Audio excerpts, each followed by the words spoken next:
ওয়া মান লাম ইয়াহকুম বিমা আনজালাল্লাহু ফাউলাইকা হুমুল কাফিরুন ওয়া মান লাম ইয়াহকুম বিমা আনজালাল্লাহু ফাউলাইকা হুমুল ফাসিকুন ওয়া মান লাম ইয়াহকুম বিমা আনজালাল্লাহু ফাউলাইকা হুমুজ জালিমুন।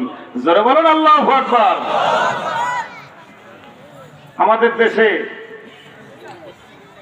বিশ্ববরেণ্য মুফাসসির কয় বছর জেল খেটেছেন? 13 বছর জেল খাটার পরে পৃথিবীর ইতিহাসকে হাসির মাধ্যমে, সালামের মাধ্যমে বিদায় জানিয়েছে। সুবহানাল্লাহ। সালাম দিয়েছে না?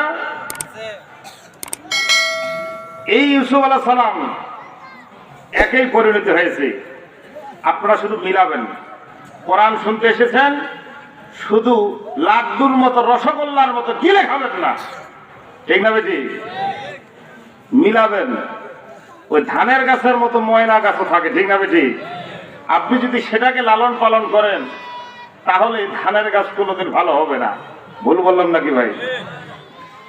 এরকম ভাবে গমের গাছের মধ্যে আছে না নাই? প্রত্যেকটা ফসলের মধ্যে একটা করে ক্ষতিকর পোকা আছে, প্রত্যেকটা ফসলের মধ্যে একটা করে স্যাম কোয়ালিটির গাছ আছে, আপনি সহজে চিনতে পারবেন না, ঠিক না বেটি?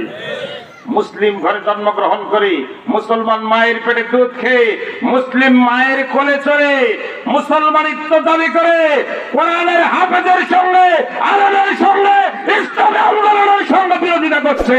কথা বলেন ঠিক না বেটি? এই সমস্ত ময়নাদেরকে উপরে ফেলতে হবে। কথা বলেন ঠিক না বেটি? আমরা আর ওই সমস্ত ময়নাদেরকে আমাদের সামনে দেখতে চাই না, ওই সমস্ত ভেদাল মুসলিম আমাদের সামনে দেখতে চাই না। আমরা দেখতে চাই মর্দে মুজাহিদ, হযরতে হামজালার মধ্যে একজন মুজাহিদ দেখতে চাই, ঠিক না বেটি? সূরা বাকারা খুলে দেখবেন, তাতানাজ্জালু আলাইহিমুল মালায়েকা আল্লাহ তাখাফু ওয়া লা তাবশিরু। আল্লাহ বলছেন, নবীজি যুদ্ধের ময়দান যখন শুরু হবে, এখন কি যুদ্ধের ময়দান আছে না নাই? ওই মায়ানমারের গুলি বাংলাদেশে আসে না? কিসের গুলি? কিসের গুলি? সেখানে মুসলিমদের উপর গুলি করা হচ্ছে, ঠিক না বেটি? ওই কাশ্মীরের মুসলিমদের উপর গুলি করা হচ্ছে, আফগানের মুসলিমদের উপর গুলি করা হচ্ছে, আর বাংলাদেশের মুসলিমদেরকে ছেড়ে দেওয়া হচ্ছে, ঠিক না বেটি?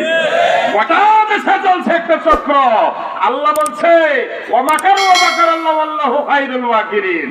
ওই আমেরিকা থেকে শুরু করে একেবারে বাংলাদেশ পর্যন্ত গোটা পৃথিবীতে যারা মরল আছে, যারা ইসলামের বিরুদ্ধে ষড়যন্ত্র করছে, আল্লাহ বলছেন, তোমরা যে জায়গায় ষড়যন্ত্র করছো চাইছো, আমি ওই জায়গায় আরেকজন আছে, আমার নাম হচ্ছে আল্লাহ, আমি সহ 5 জন। ধরে বলুন সুবহানাল্লাহ।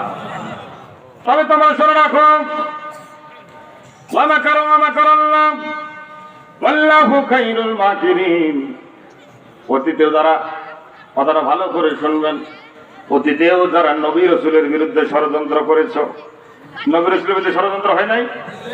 ইউসুফ আলাইহিস সালামের বিরুদ্ধে ষড়যন্ত্র হয়েছে, ইয়াকুব আলাইহিস সালামের বিরুদ্ধে ষড়যন্ত্র হয়েছে, বিশ্ব নবী মুহাম্মদ রাসূলুল্লাহ সাল্লাল্লাহু আলাইহি ওয়াসাল্লামের উপর ষড়যন্ত্র হয়েছে, হয় নাই? আবু জেহেল তাকে বলল, চাচা আমি আপনার কালেমা পড়ে মুসলমান হয়ে যাব।